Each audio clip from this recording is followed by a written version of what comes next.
다. 오늘 본문의 제목은요, 이런 사람 한 사람만 있어도 라는 제목으로 정했는데요.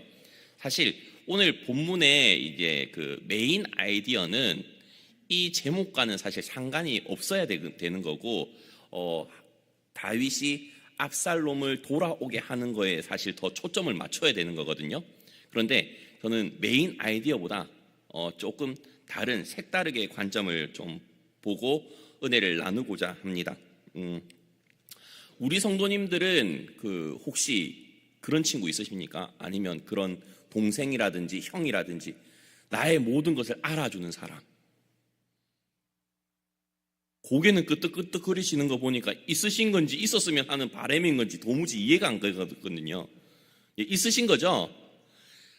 혹자는 이렇게 말을 합니다. 세상 가운데 나를 알아주는 친구 한 명만 있어도 성공한 삶이다 라고 그렇게 보는데요.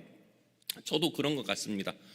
누군가가 제 힘든 거 말하지 않아도 알아요. 표정만 보고 여보 당신 힘들었지 이렇게 말해준 아내라든지, 아니면 왠지 내가 생각이 나서 전화를 했는데 동훈아 요즘에 너 안 힘들어? 라고 물어주는 친구라든지 동력사가 있다든지, 그런 사람 한 명 있으면 참 좋겠습니다 라고 고백을 하고 싶어요. 왜 이 이야기를 하냐면 오늘 그런 사람에 대해서 한번 살펴보고자 하기 때문입니다. 다들 알다시피 오늘 본문을 보기 위해서는 사실 앞에 어떤 내용이 있었는지를 알아봐야 되거든요. 앞의 내용은 압살롬이 자기 누이 다말을 강간한 자신의 형인 암논을 죽인 사건에서 시작됩니다. 그런데 다윗 왕이 자신의 누이를 강간을 했던 그 암논에 대해서 아무런 제재를 하지 않으니까 불만을 품고 있지 않았겠습니까? 그렇지만 불만은 엄청나게 많았던 압살롬이지만 왕 앞에서나 아니면 형제들 앞에서 그것을 내색하지 못했습니다. 그러다가 양털을 깎는 잔치에 모든 왕자들을 초대하게 됩니다. 왜냐하면 그 시대 당시나 이스라엘 가운데 양털 깎는 날은 잔칫날이거든요. 그리고 축제와 잔칫날이기도 하기 때문에 그 형제들을 초청하는 것이 아무런 문제가 되지 않았습니다. 거의 추수감사절 같은 그런 느낌이기도 하기 때문이죠. 그런데 이 잔치를 위해서 맨 처음 압살롬이 한 행동이 무엇이었냐면 다윗 왕을 초대했었습니다. 그런데 다윗 왕이 잔치에 참여하지 못한다라고 이야기를 하니까, 그러자 압살롬이 왕한테 이렇게 말을 합니다. 아버지죠. 꼭 그러면 암논 형은 좀 보내주십시오. 좀 잔치를 함께 했었으면 좋겠습니다 라고 말을 하는 것이죠. 그런데 다윗 왕도 눈치가 있지 않습니까? 압살롬이 암논에게 좋은 감정이 없을 거라는 건 눈치가 있잖아요. 자기 누이를 보냈었는데. 그러니까 암논만 보낸 게 아니라 모든 왕자들을 다 함께 잔치에 참여하게 합니다. 이후에 술과 잔치가 벌어집니다. 그 상황 가운데 이 압살롬이 어떻게 하냐면 자신의 아래에 있는 수하들에게 이렇게 말합니다. 모든 책임은 내가 지겠다. 암논이 그리고 사람들이 술이 완전히 취하고 인사불성 상태가 되면 암논을 죽여라. 그 뒤는 내가 책임지겠다고 하는 것이죠. 그리고 결국 때가 와가지고 암논은 죽게 됩니다. 그런데 암논이 죽게 되니까 다른 왕자들이 술이 번쩍 깨지 않겠습니까? 그 정도로 술을 안 마셔봐서 모르시겠죠. 내 눈앞에서 피가 튀는데 정신이 안 깨겠습니까? 다른 왕자들이 다 자기 노새들을 타고 도망쳐 나옵니다. 그런데 그 소식을 누가 듣냐면 다윗 왕이 듣게 된다는 것이죠. 근데 이 암논만 죽었다는 소식이 아니라 왕자들이 다 죽었다고 이렇게 소문이 과장되어서 났습니다. 압살롬이 모든 왕자를 죽였다고 말이죠. 그런데 그때 다윗 왕의 옆에 있던 요나답이라는 사람이 뭐라고 하냐면, 왕이여 그렇지 않을 겁니다. 젊은 왕자들이 다 죽지는 않을 것이고 아마 압살롬은 암논 왕자만 죽였을 것입니다. 왜냐하면 압살롬이 자신의 누이 다말을 욕보인 것을 알고 난 이후부터는 암논을 죽이려고 결심을 했었기 때문입니다 라고 하면서 이 요나답이란 사람이 암논이 죽을 것이라는 것을 예견을 했었다는 것을 이야기를 하죠. 그런데요, 재미난 사실이 무엇인지 아십니까? 이 요나답이라는 사람이요, 압살롬이 암논을 죽일 거란 사실도 알고 있었지만 그만큼 사리 분별도 빠르고 판단도 빠르고 얍삽한 사람이기도 한데요, 아이러니하게도 이 요나답은 암논으로 하여금 다말을 겁탈하게끔 만든 사람이기도 하다는 겁니다. 참 재밌죠?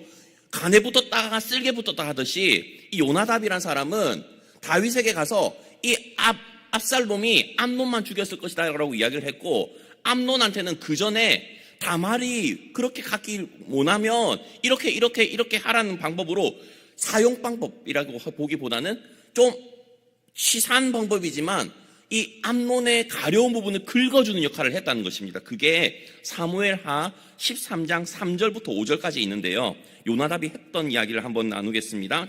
제가 먼저 읽겠습니다. 제가 다 읽겠습니다. 암논에게 요나답이라 하는 친구가 있으니 그는 다윗의 형 시므아의 아들이요 심히 간교한 자라. 그가 암논에게 이르되 왕자여 당신은 어찌하여 나날이 이렇게 파리하여 가느냐, 내게 말해주지 아니하겠느냐 하니, 암논이 말하되 내가 아우 압살롬의 누이 다말을 사랑함이니라 하니라. 요나답이 그에게 이르되 침상에 누워 병든 채 하다가 내 아버지가 너를 보러 오거든 너는 그에게 말하기를 원하건대 내 누이 다말이 와서 내게 떡을 먹이되 내가 보는 데에서 떡을 차려 그의 손으로 먹여주게 하옵소서 하라 하니. 자, 너무나도 상황 판단도 빠르고 간교한 사람이 바로 요나답이라는 사람이었죠. 그런데 오늘 본문 앞에 보면 13장 마지막 부분을 살펴보면 압살롬이 자신의 배 다른 형인 암논을 살해하고 찾아간 곳이 어디냐면 그술이라는 지역의 할아버지인 달메에게 찾아갔습니다. 그리고 나서 다윗 왕으로부터 안전을 얻을 수 있게 되는 것이죠. 그리고 3년을 그곳에 머물러 있으면서 결국 다윗은 압살롬을 벌하려던 생각을 멈추게 되었고 암논의 죽음을 받아들이게 된다는 것입니다. 그런데 여기서 문제가 뭐냐면요, 다들 알다시피 우리는 도피성 제도라는 것을 알고 있습니다. 그런데 도피성 제도라는 것은 부지 중에 내가 실수로 사람을 죽인 자가 도망할 수 있는 것이고, 그죠? 그런데 이 압살롬이 암논을 죽인 것은 부지 중일까요? 고의로 죽였을까요? 대놓고 죽였을까요? 대놓고 죽인 것 아닙니까? 그런 경우는 어떻게 해야 되죠? 즉결 심판입니다. 그죠? 바로 죽어도 할 말이 없습니다. 그런데 아이러니하게도 도피성으로도 숨은 것이 아니라 인척이 있는 그술 지역까지 도망쳐 갔다는 것입니다. 이렇게 압살롬은 도망을 가죠. 참 재밌지 않습니까? 그리고 다윗의 우유부단함 때문에 이런 모든 일들이 발생하게 되었습니다. 여러 모양으로 여러 사람들이 고난을 당하고 있는 것이죠.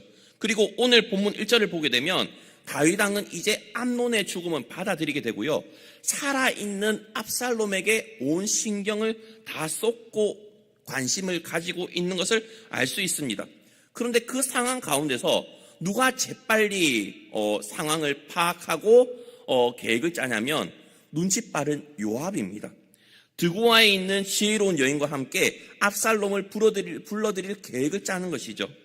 그리고 오늘 본문 가운데 가장 두드러지게 많은 분량을 차지하고 있는 사람이 바로 드고아에 있던 그 지혜로운 여인, 그리고 그 여인과 다윗과의 대화입니다. 다윗 시대에 아주 충성스럽게 다윗을 보필했던 사람이 바로 요압입니다. 물론 끝이 좋진 않았지만 군대 장관으로서 왕국 내에서 아주 확실한 입지를 다졌던 사람이었죠. 그리고 도망칠 때부터, 다윗이 사울 왕으로 도망칠 때부터 동굴에 숨어 지낼 때도 항상 다윗의 편에 있었던 사람이 바로 이 요압이기도 합니다. 그런데 그가 자신의 동생 아사헬이 사울 집의 군대 장관인 아브넬에게 죽임당하자 그 원수를 갚고자 아브넬을 꾀해서 살해하기도 했었고요. 그 일로 다윗에게 오늘 본문 앞에 보게 되면 저주도 받고 책망도 받기도 했던 사람이 바로 요압 장군입니다. 그 후 여부스족의 성 다윗성을 쳐서 정복함으로 나중에 군대 장관이 되기도 하죠. 그리고 수리아, 에돔, 암몬 등을 공격해가지고 다윗 왕국의 안정과 정복 사업에 1등 공신을 한 역할을 한 사람도 바로 이 요압 장군입니다. 다윗의 그 전쟁과 요압을 뗄래야 뗄 수 없는 그런 관계로 엮여져 있다는 것이죠. 그리고 밧세바를 취하려고 하는 다윗의 계획에 동조해가지고 그 밧세바의 남편인 우리아를 전장에서 죽게 만든 사람도 이 바로 요압이라는 사람이고요. 암논과 다말의 일로 다윗과 압살롬의 관계가 소원했을 때 두 사람을 화해시키려고 했던 오늘 본문의 핵심 인물도 바로 요압입니다. 그리고 나중에 압살롬이 반란을 일으켰을 때 다윗의 명령을 어기고 압살롬을 살해할 사람도 요압입니다. 그리고 다윗의 분노를 사기도 했죠. 다윗이 인생 말년에 인구 조사를 하고자 할 때 요압이 그것을 반대도 합니다.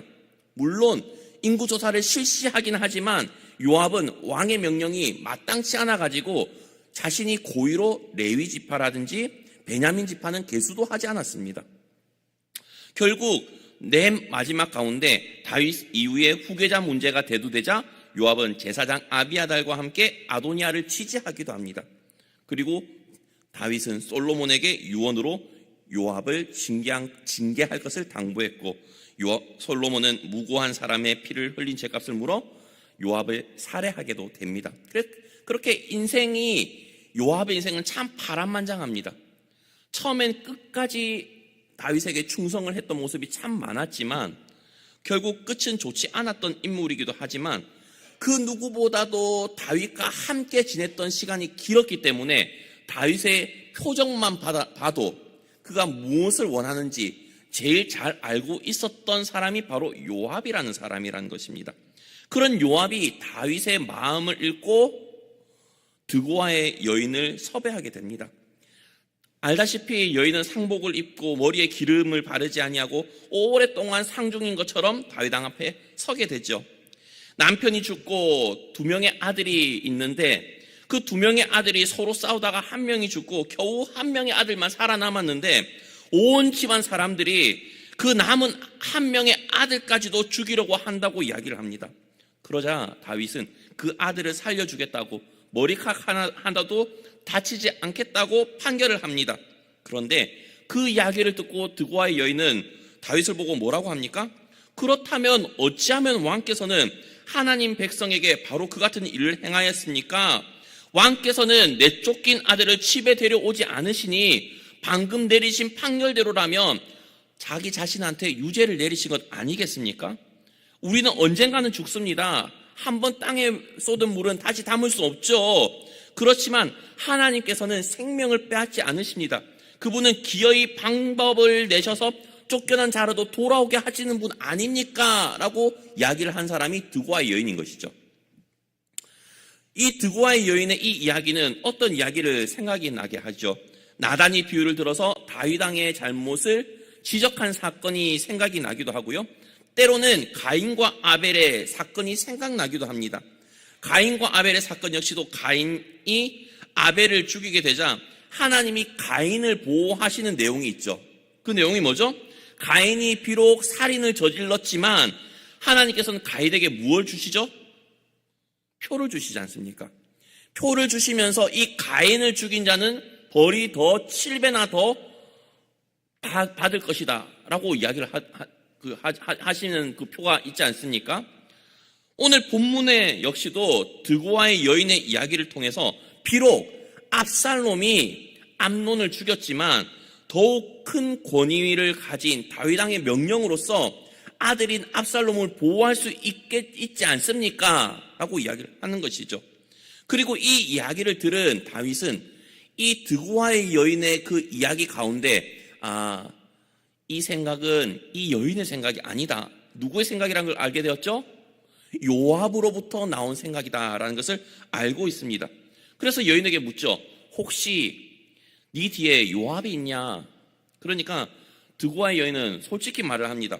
이 모든 일을 행하고 내 입에 왕에게 할 말도 알려준 사람 역시 요압입니다. 라고 말을 하는 것이죠. 오늘 본문의 내용을 살펴보면 요압이 드고아의 여인과 함께 압살롬을 불러들이기 위한 계획을 다윗에게 그 계획을 실현하는 내용이고, 또 그 실현하는 그 내용, 그 꽤 전략이 들통나는 내용입니다. 그런데요, 다윗 왕 자신이 했던 잘못 때문에 한편으로는 왕자인 암논이 죽게 되었습니다. 또 다른 왕자인 압살롬은 자신과 이별하게 되는 상황 가운데 다윗 왕과 그러한 다윗 왕의 마음을 헤아리는 충성스러운 부하인 요압이 행한 일에 대한 내용이 바로 오늘 본문의 내용인 것이죠. 다윗은 자신이 행한 범죄, 즉 밧세바를 강제로 범한 죄 때문에 암논이 다말에게 했던 그 죄에 대한 책임을 묻지 못했었습니다. 왜죠? 만약에 암논이 아빠인 다윗 왕에게 아니 아빠도 그래가지고 솔로몬 낳았잖아요, 뭐 이렇게 하면 할 말이 없지 않습니까? 그러니까 그 간음을 한 그 죄를 암논에게 묻지를 못했다는 것입니다. 그러다 보니까 그 간음을 했던 그 죄로 인해 파생되었던 암논의 그 범죄로 인해서 가족 간에, 형제 간에 사륙의 전쟁이 벌어지게 되었지만, 그로 인한 그 책임도 자신으로부터 나왔다는 그 생각 때문에 비통한 마음이지만 암논에게도 압살롬에게도 말을 하지 못했다는 것입니다. 물론 다윗 자신은 나단 선지자로부터 밧세바를 범했을 당시 하나님 앞에 온전히 회개함으로 나아갑니다. 그것이 다들 알다시피 시편 51편에 있는 내용 아닙니까? 9절부터 11절 제가 여러 번 읽어드렸는데요, 오늘도 한번 읽어드리겠습니다. 주의 얼굴을 내 죄에서 돌이키시고 내 모든 죄악을 지워주소서. 하나님이여, 내 속에 정한 마음을 창조하시고 내 안에 정직한 영을 새롭게 하소서. 나를 주 앞에서 쫓아내지 마시며 주의 성령을 내게서 거두지 마소서. 이렇게 철저히 회개했던 다윗입니다. 만약에 다윗이 밧세바를 간통하지 않고 그 남편 우리아를 죽이지 않았다면 다말에 대한 암논의 범죄가 일어났을까요? 혹 일어났더라도 암논에게 아무 말도 못하는 그런 상황은 생기지 않았을 것 같습니다. 뭐 그렇다고 해가지고 범죄가 일어났을지 안 일어났을지는 아무도 모릅니다. 그리고 압살롬이 암논을 죽인 것이 가족인 다말을 위한 정당한 살인인지 아니면 자신의 왕권을 확보하기 위한 악의적인 살인인지 그 모든 가정들은 우리가 알 수 없습니다. 다만 확실하게 알 수 있는 것은 다윗 왕이 그 복수의 연결고리를 제공했다는 사건입니다. 밧세바를 범한 사건. 다윗 자신이 밧세바를 범했었기 때문에 자신의 아들인 암논이 다말을 범하였어도 크게 꾸짖지 못했습니다. 화가 나고 분노하였을지는 모르지만 징계하지 못한 것이죠. 그리고 압살롬이 암논을 죽이게 되는 결과에도 정작 다윗 왕 자신은 모든 판결에 대해서는 하나님 앞에 맡겨두어야 되고 자신이 뭐라고 할 수 있음에도 불구하고 아무 말 못했습니다. 왜죠? 자신도 요압을 통해 가지고 누구를 살인했었나요? 우리아를 살인했었지 않습니까? 밧세바를 취하기 위해서. 그러니까 압살롬의 그 살인에 대해서도 아무런 말을 못하게 되는 것입니다. 때로는 우리가 해야 될 말이 있습니다. 하기 부담스러운 말인데도 꼭 해야 되는 말들이 있습니다. 어떤 것들이 있죠? 잘못했으면 잘못했습니다라고 인정을 하면서 용서를 빌어야 됩니다. 그런데 어떤 사람에게는 이것이 죽기보다도 힘들어요. 왜죠? 자존심이 상하거든요. 그렇지 않습니까? 잘못했습니다라고 하면 왠지 내 자존감이 낮아지면서 그 나의 자아가 저 사람 앞에 무릎 꿇는 듯한 그런 느낌을 받는 사람들이 있습니다. 자존감이 상당히 높으신 분들이 대부분 그러실 수가 있는데요. 그런데 자신의 잘못이 있다면 잘못했습니다, 아니면 용서를 바라는 것도 할 수 있어야 된다는 것이죠. 그런데 다윗은 자신의 아들들에게 하나님한테는 회개하고 돌이켰는지 모르지만 자신의 자녀들에게는 아버지의 실수 때문에 이런 일이 생겨서 미안하다 이런 말이 전혀 없습니다. 그러니까 자녀들 대해서 이런 끊임없이 계속해서 범죄가 일어나고 있지 않습니까? 오늘 본문을 보면서 저는 많이 생각한 것이 있습니다. 내가 과연 다윗이었다면 어떻게 했을까? 정의와 명분에 따라서, 그리고 왕이기 때문에 이 압살롬이 자신의 할아버지에게 가 있는 것을 그대로 방치했을 것인가, 아니면 끄집어 머리끄댕이 잡아 당겨가지고 족쳤을 것인가, 아니면 요압이 이런 행동을 하기 전에 어떤 행동을 했을 것인가, 여러 가지 입장을 많이 생각을 해보았습니다. 또 요압의 입장에서도 생각을 해본 것이 있습니다. 나는 왕이 그렇게 압살롬이 생각한다는 것을 알고 그렇게 왕과 압살롬의 관계를 회복시켜주기 위해서 노력을 했을 것인가, 좋은 게 좋은 거지라고 하면서 아무런 행동들 하지 않았을지는 않을까, 뭐 이런 생각들을 했다는 것이죠. 우리 성도님들은 어떻게 했겠습니까? 다윗의 입장이라면 어떻게 행동을 했을 것 같고, 요압의 입장이었으면 어떻게 행동을 했을 것 같습니까?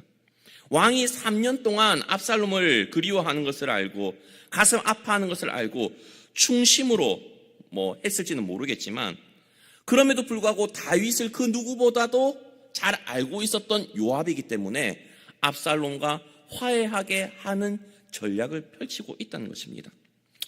그런 면에서 오늘 설교를 준비하면서 그런 생각도 들었습니다. 저는 부목사지 않습니까?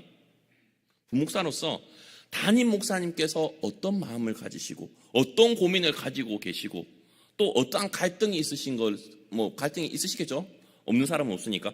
그것을 해결하기 위해서 나는 요압처럼 무슨 노력을 하나? 이런 생각 저만 하나요? 그런데 그런 생각을 해보는 게 나쁘진 않지 않습니까? 그런 의미에서 왕의 마음을 헤아릴 수 있고 또한 그것을 해결하기 위해서 솔선수범해서 나섰던 요압의 모습은 너무나도 많은 생각을 하게 한다는 것입니다. 우리의 왕은 예수님입니다. 그죠?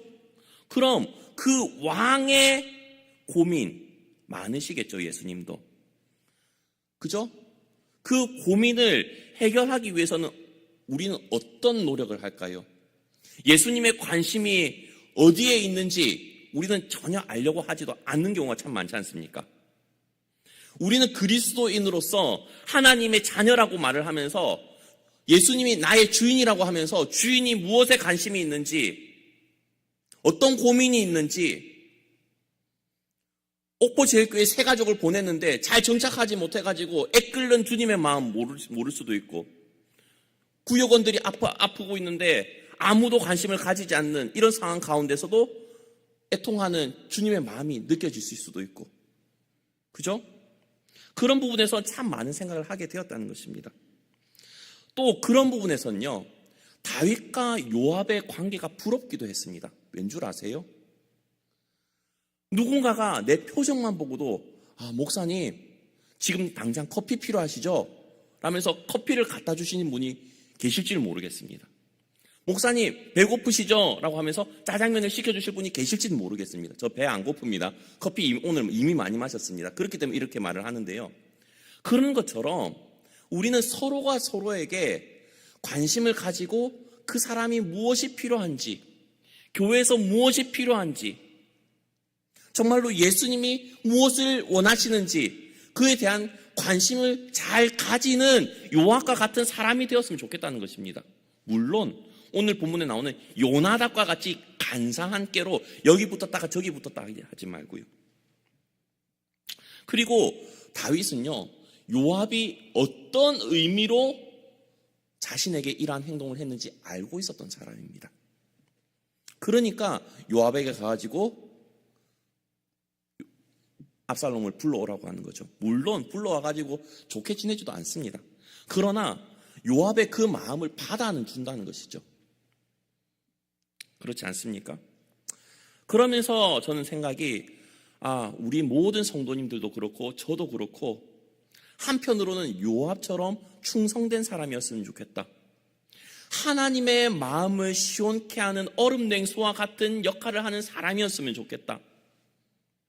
그리고 우리 이웃에게 있는 사람들, 정말로 말로만 구역 식구, 말로만 같은 기관이라고 하지 않고 정말로 같은 기관과 구역에 속한 사람들에게 관심을 가지고 그들에게 필요한 것들을 관심을 가지고 또한 문제를 적극적으로 해결해 줄 수 있는 사람이었으면 좋겠다. 그런 생각이 들더라고요.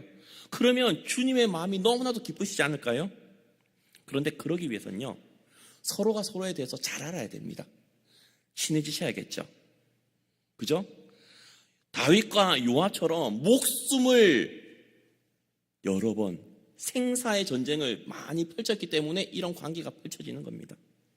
정말로 기도의 용사로서 영적 전쟁을 많이 치르고 저희들도 있지 않습니까?